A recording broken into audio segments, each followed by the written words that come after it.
Hello বন্ধুরা, লিপিকার লেখা থেকে আমি লিপিকা বলছি।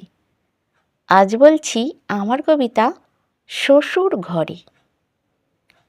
প্রথম যখন বিয়ে করে এলাম শ্বশুর ঘরে, শাশুড়ি মা আদেশ তখন করত কড়া সুরে।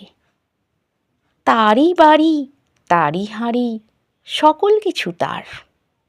পরের মেয়ে এসেছে ঘরে, সে পাবে না পার। সকল কাজ পারে তো আবার, কাজ করা দরকার। ঘরেরই বউ দাসী বাঁধি, সংসারে বরাবর।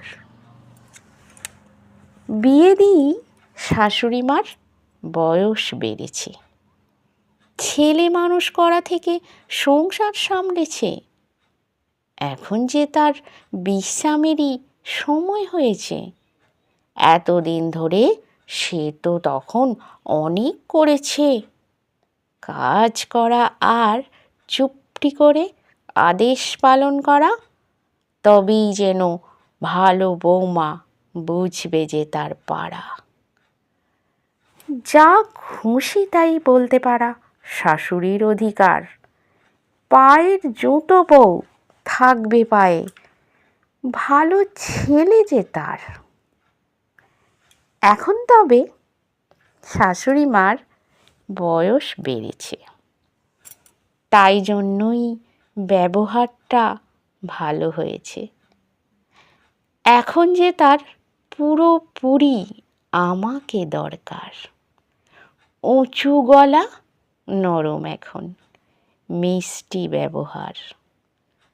পুরনো দিন সে ভুলেছে, আমার মনে আছে।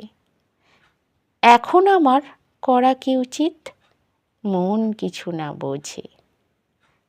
বিবেক থেকে পাল্টায়নি, সময় পাল্টেছে। পরিস্থিতির চাপে পড়ে ভালো হয়েছে। তখনও সে কষ্ট দিল, শুধুই খাটালো।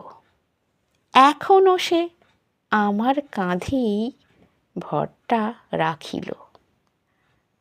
ভালো কিছুই করল না সে আমার কখনো। আমায় ভালো করতে হবে বৌমা এখনো। নমস্কার বন্ধুরা, আশা করছি আমার কবিতা আপনাদের ভালোই লাগছে, আর আমারও চেষ্টা থাকবে যাতে আমার কবিতা আপনাদের ভালো লাগে। আমার এই ভিডিওটি দেখা ও শোনার জন্য আপনাদের অনেক অনেক ধন্যবাদ। আপনারা সকলেই ভালো থাকবেন, সুস্থ থাকবেন।